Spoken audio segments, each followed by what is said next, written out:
Well, listen, this is, I've been telling you and I've been saying that I'm going to be doing this. Dr. J. Smith here, just to let you know who's speaking.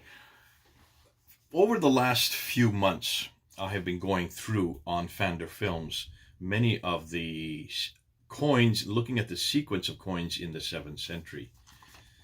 And what's been coming up from a lot of the responses are yes, but so the coins do not point to either Muhammad or the Quran or Mecca or the name Islam or the people called Muslims. These five things do not appear in any of the coins, which should have been the case if these are the first Muslims and these are their coinage and these are the caliphs, Muawiyah, all the way up until Abdul Malik. So from prior to 691, when Abdul Malik finally introduced it, some we may quibble and say 685. Anyways, the time when Abdul Malik was reigning, this idea of Islam really did not exist for what we're seeing on the coins. Now, what has come back, a lot of people have responded, and they have been sending me artifact after artifact, reference after reference, inscription after inscription, pointing to the fact that Islam did exist. So what I'm going to do now, this is a whole new series, and anytime you see me wearing this green color shirt, this is the series concerning the 7th century, Islam in the 7th century. Did it exist prior to 691?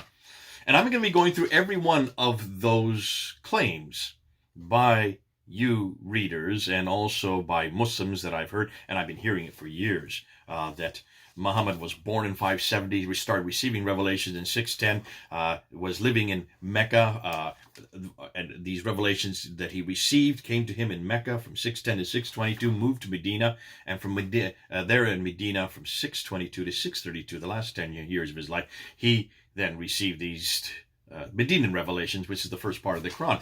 And then I've also heard then that there was a man named Abu Bakr who came after him, followed by Umar, followed by Uthman, and followed by Ali. Those are known as the four rightly guided caliphs. Now, what's everything that we've heard about that period prior to 661, known as the Rashidun period, and then for the next 30 years, up until 691, has been told from a perspective that only is written down in the 9th and 10th century by Ibn Hisham, who died in 833, by Al-Bukhari, who died in 870, by Sahih Muslim, who died in 875, and others who come after, and then by Al-Tabari, who died in 923. So everything we've known about Islam, and everything that you've known about Islam, and everything that you've been told, and everything that you've studied, and everything that you are permitted to really say about Islam, about this early era, about who Muhammad was, what he did, what he said, and all that, comes from 200 to 300 years later. You've heard me say this many times. So I'm going back to the 7th century now,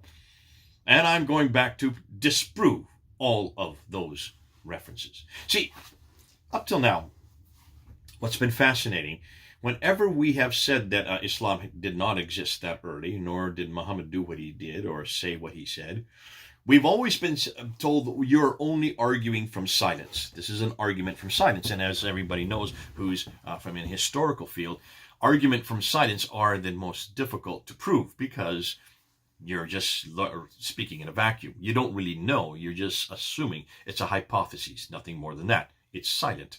You have nothing to show that there was nothing, that Muhammad wasn't there. You have nothing to prove that. And so for the last 40 years, that has been my difficulty. And since 1994, 1995, when I really got into this historical debate, that was always the comeback from every Muslim and from every other historian. You're just arguing from silence, Mr. Smith. Therefore, why should we listen to you? We know that the Islamic traditions are true because there has been 1400 years of tradition, and these have remained sacrosanct, and nobody has ever really doubted them. Until the revisionists, these defiled, these despicable, these terrible people, these uncouth people that Dr. David King refers to, almost looking down their nose at these terrible Orientalists, dirty name, revisionist, dirty name.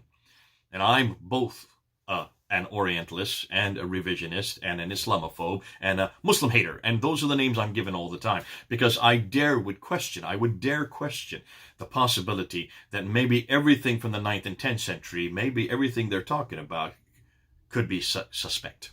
not everything possibly, but much of what they were saying about this man living at that place, doing these things and saying these things. So what I'm going to do now is I'm going to turn the tables, and I'm going to ask Muslims now to prove to me that Muhammad did live in the 7th century. Prove to me that he did receive a Quran between 610 and 632.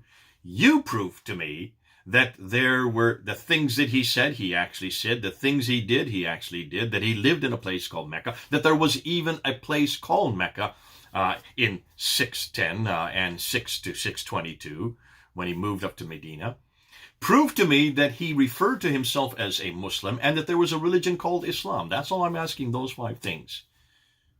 The man Muhammad, the religion called Islam, the people called Muslims, the place called Mecca, and the book called the Quran. If you could support those 5 things from before 691, not references here or there, or even try that. Let's go ahead. So what I want to do is I want to see what you can come up with.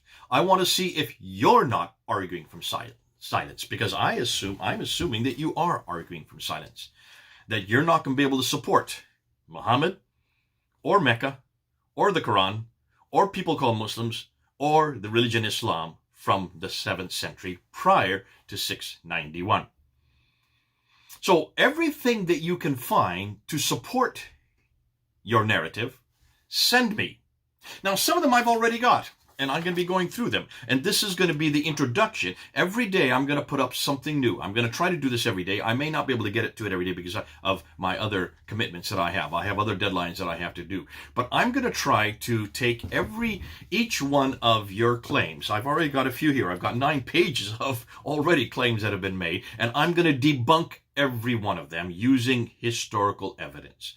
Looking at the inscriptions, looking at the poetry, looking at the letters, looking at the artifacts, looking at anything that you can bring my way, show me to prove to me that this man did live at that time, at that place, doing those things and saying what he said. I want to see if you're not arguing from silence, because everything I'm going to take then, and I will try and I will do the research, and there are others who've already researched before. I'm not the only one that's done this. I'm going to be using the research of others, but I'm going to prove that in every case we can debunk them. In every case, we can show that this man did not live at that time. There may have been a Muhammad. I'm not going to say he did not exist. But the stories we know about him from the 9th and 10th century, I suggest are fraudulent. Everything that we've heard him say, I suggest, are fraudulent. These letters that he wrote to St. Catherine's Monastery, the Hakname, these letters that he wrote to Heraclius, I'm going to debunk those letters. The poetry, supposedly, that existed at the time of Muhammad, I'm going to debunk those. These inscriptions, they're all referring to this place called Mecca, or this person called Muhammad, or these inscriptions referring to people called Muslims. I'm going to debunk every one of those. This dam that has an inscription on it, I'm going to be debunking all of them. In fact, I'm going to go through each one of these systematically and debunk them. And this may continue for years to come. This may be the beginning. I will try to wear this shirt as many times. Whenever I'm going to try to debunk something, I will wear this color shirt so you know that I'm on that theme. Because I think this is where we need to go. I'm sick and tired of being called an Islamophobe. I'm sick and tired of being called an Islamic hater. I'm sick and tired of being called an Orientalist or somebody who is nothing more than a revisionist. If I am a revisionist, then I want you to prove that I'm a revisionist, because what I'm going to suggest is that you Muslims are the revisionist. You're the ones who have concocted a religion, much later, redacted it back to the 7th century, yet you cannot support what you're saying from the 7th century. You cannot support what you're saying from the 7th century. And so that's why I want to go back to the 7th century. I'm doing what we should have done from the very beginning. This should have been done 25 years ago, or even that, 25 years ago when I did my first debate there in Oxford University. I'm sorry, in Cambridge University, there with Dr. Jamal Badawi. At that debate, I should have really been asking these questions. The first debate I ever did, Dr. Jamal Badawi, in August of 1995, where I gave 10 historical challenges. At that debate, I should introduce what I'm going to be introducing now. And just going to all these claims that Muslims have made, and seen whether or not any of them are true. Come with me. Let's see what we find.